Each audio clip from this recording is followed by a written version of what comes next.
Hi Taurus, welcome to your May 2020 Astro Update. It's Raina here. I'm recording this later at night. Actually, it is at the stroke of midnight, so that's why I'm kind of whispering.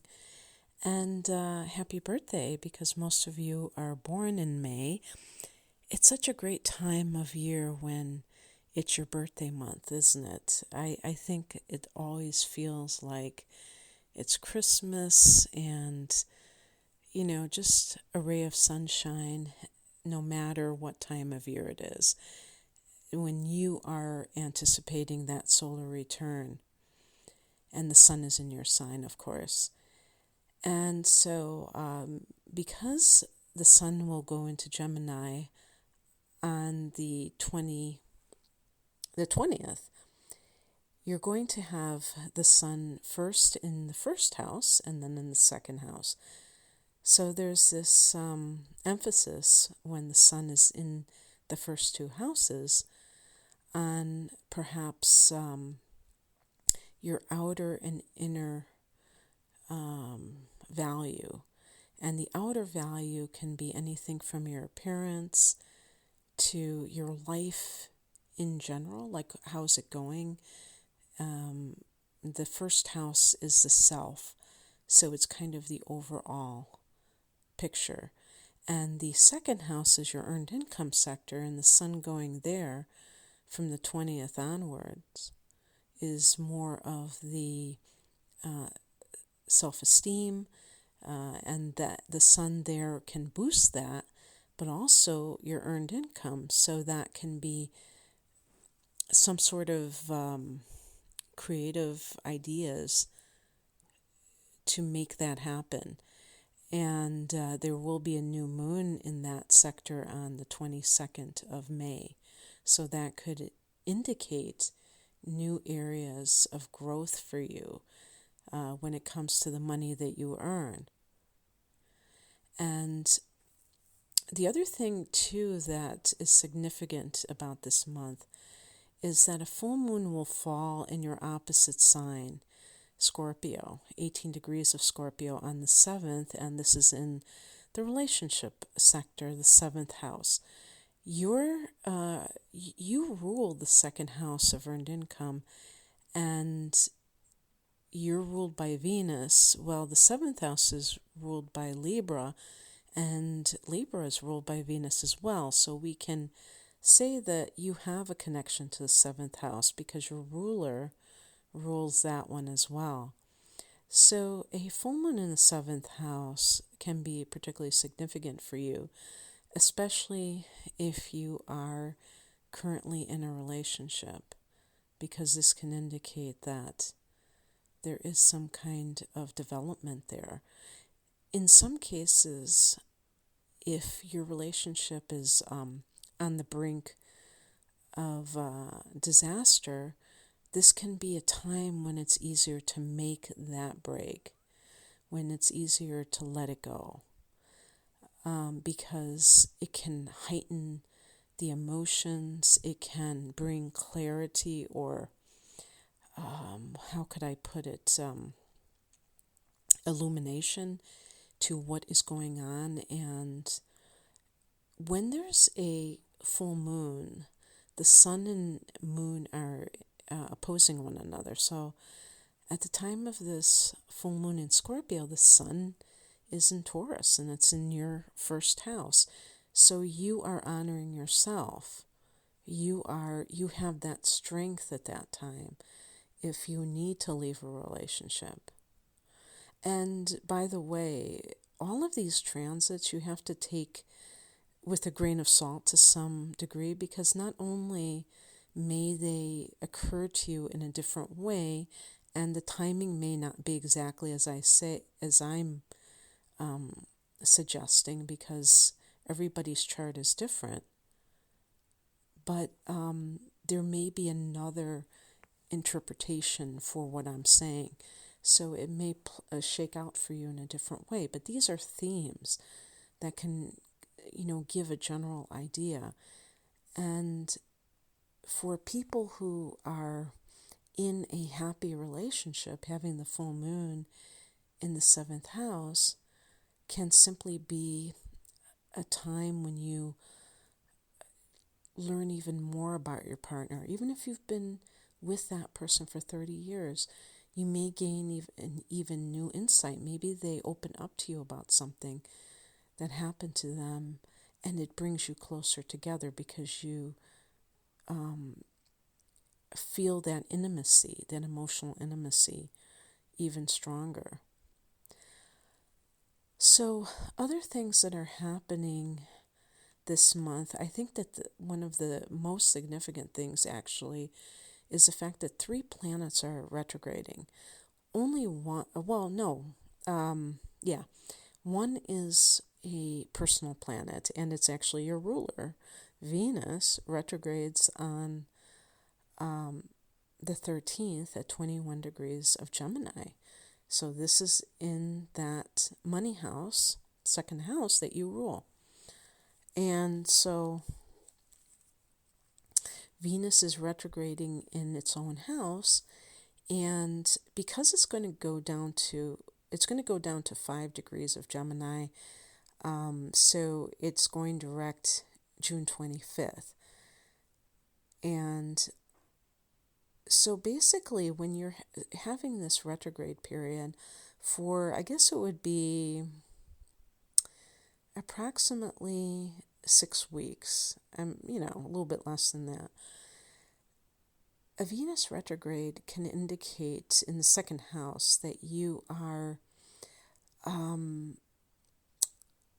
reevaluating, or when I say, it's funny, think about the word evaluate. The word, it's got value in there, and that's kind of what the second house represents, are your values. That's the other thing. That's a more internal thing. Well, a retrograde is an internal period of time. You being an earth sign, Taurus, you tend to value things based on monetary value. Now, don't get mad. I'm not saying that you do this 100% of the time, but it's just how you look at life in tangibility terms. And sometimes this can, and this isn't just you, it's all the earth signs. And what happens is that the other areas get kind of neglected at times. And I have Taurus rising, and I'm thinking back to a job offer that I had one time where I turned it down because I said, that pay is just way too low. I refused to accept it. And I later regretted it because it was something that the type of work that I enjoyed doing. And I said to myself later, why didn't I just accept it? I mean, yeah, it was very low, but then I ended up not getting the position that I thought I was going to get. And I would have been happy doing it. And when you're happy, it opens up something inside of you, and it can make a lot more, having those good vibes can really kind of, I think, give you more opportunity than not having it. When you think about the alternative is, oh, I'm making all this money, but I don't feel aligned with what I'm doing. It doesn't work that way. And money has its importance. I'm not saying that at all. I'm not somebody who acts like money is a terrible thing. But it's like, I want you, or you will, regardless of what I think, to really rethink something that has to do with whatever it is that you do for a living. And if this does not really apply to you, maybe you're retired, maybe you are currently not working for another reason. This may have something to do with your self-esteem. Maybe you have based your self-esteem on shaky ground for Taurus, one of these areas can be your physical appearance. And you may feel like if you don't look a certain way, then you're not worth as much as you would have been if you look a different way. And that can affect everything else that you do in life. So this can be really deep in the second house, ironically enough. But it can, this is what I'm saying, is that for some people, there is going to be something to do with money. And when there's a Venus retrograde, whether you're talking about your looks or your bank account, it is advised not to make some big decisions. So in other words, a person who is thinking of getting this extremely different haircut, for instance, not to do it. Well, I think especially as you get older, haircuts, it's like no big deal. Even if it was a terrible haircut, it's not going to make or break you. But definitely if money is something that you do have to watch, making big ticket purchases may really feel tempting. When Venus is retrograde, you may just want to spend money that you don't even have. So really look at your habits in that area and make sure that you're not lax, because Venus in its retrograde motion can be much more, I was going to say lazy, and kind of like allowing anything to happen. So just be more disciplined in that area. But definitely do a lot of soul searching about this. And the other retrogrades that are happening, we're going to have actually a couple days before that, Saturn is retrograding. And Saturn has only gotten to 1 degree of Aquarius by this point on May 11th, when it retrogrades in your 10th house. Now, this could have a connection to that Venus retrograde, just like I said. With Venus retrograde, you may be questioning your importance, the importance that you're placing on the money that you're making, and with Saturn retrograding in its own house. So both of these planets are retrograding in the house that they rule. So that has to be significant as well. So, like I said, Saturn does rule this house of career, the 10th house.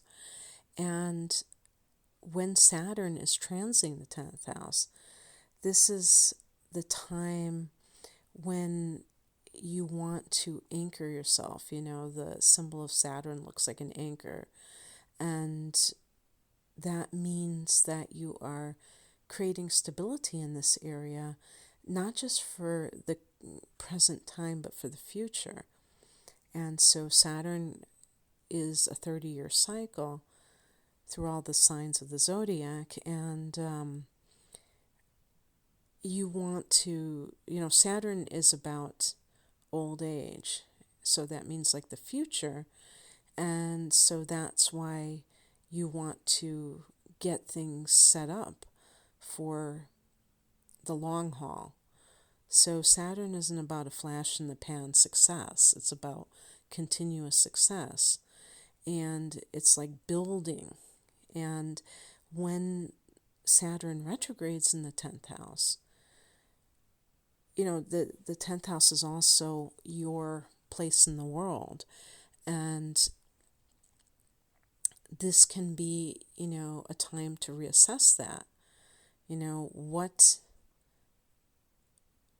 is my place in this world, and what are the goals that I have? Do I need to kind of strategize in a new way? And so that when Saturn goes direct, you can just really have a clear idea of how you're going to progress. Because even when you have goals, you periodically have to kind of think about these things and see if they're working out. You just don't keep doing things and never reflect upon them. And this is what retrogrades are really ultimately about, is giving ourselves kind of a breather from, just continuously going forward, but kind of going inward and kind of in some cases, taking a step back to see if we're going in the right direction. And sometimes you are going in the right direction for a certain amount of time, but you need to change your strategy, your focus, and things like that. So I wouldn't be surprised if those two transits are connected and they're just a couple of days apart. And the other retrograde is Jupiter, and that's on the 14th. And this is at 27 degrees of Capricorn in the 9th house. Oh my God, that is really freaky. So every one of these retrogrades is occurring in the house that each of these planets rules. That's unbelievable. And so Jupiter rules this house of the bigger picture, your philosophical framework, your spiritual framework or religious framework. So how you view life itself. And it's also it's a planet of expansion and good fortune, Jupiter. And it rules geographical expansion in the form of long distance travel and also higher learning, so mental expansion. So when Jupiter's retrograde in this house, your belief system is coming under review. And again, these retrogrades are all within a couple of days of each other. And where they are falling in your particular sectors, Taurus, I think is quite telling, because the 9th house being the house of the higher mind, this can be indicative of doing a lot of soul searching as it relates to, what is very important to you, because that may have changed and you may feel like you want to do something more meaningful for your life. And this may apply specifically to Taurians who are middle-aged, for instance, who have maybe attained a certain level in their career, and they kind of are looking at the future. And that's kind of where the Saturn retrograde, I think, is have I reached the pinnacle of my career? And maybe in some cases you decide that, yeah, it's only down from here. And some people are interested in career growth for a certain purpose. They just love that idea of attainment, and they just kind of enjoy that sense of progression, self-mastery as they climb the ladder of success. But some people, their main goal is to help others, or to feel fulfilled with what they're doing itself, not with the accolades, because the 10th house can be the accolades too, the acclaim that you receive, or the, the pats on the back, or the certain job titles, the glory of it. But certain people, it's more of the, it has a more spiritual connotation for them. And if you're more of that type of person, then the Jupiter retrograde is going to really bring this into sharp focus for you. Another thing too, I mean, even looking at it from the perspective of those Taurians who are students, you may question whether you want to continue with school, or if you were thinking about getting an advanced degree, you may be rethinking that, because you're kind of digging in and, looking at it from the bigger picture. But from an internal point of view, is this really enhancing me and enhancing my life? Or is it more of a thing where I am thinking that I need this, but I really don't? It's not really, making my life better. So there is going to be a new moon at 2 degrees of Gemini on the 22nd of the month. Now there's that 222 again. 2 degrees of Gemini, 22nd. And that's going to be, in the second house. That's going to be with the money and maybe new ideas, new opportunities for you. One thing I want to say, and I didn't say this, is that, I'm trying to think now.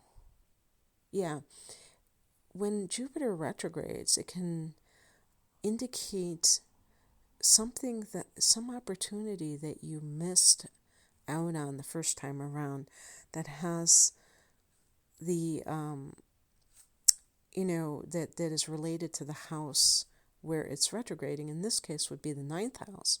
So perhaps for some Taurians in the next several months, if you had wanted to travel and your plans fell through, and certainly I'm sure there are a lot of people who in March never dreamed that their Easter vacation would get trashed. And maybe, because I remember reading about cruises, that some people, rebook their cruises and that sort of thing. So if anything like that happens, you may get a second chance for that travel.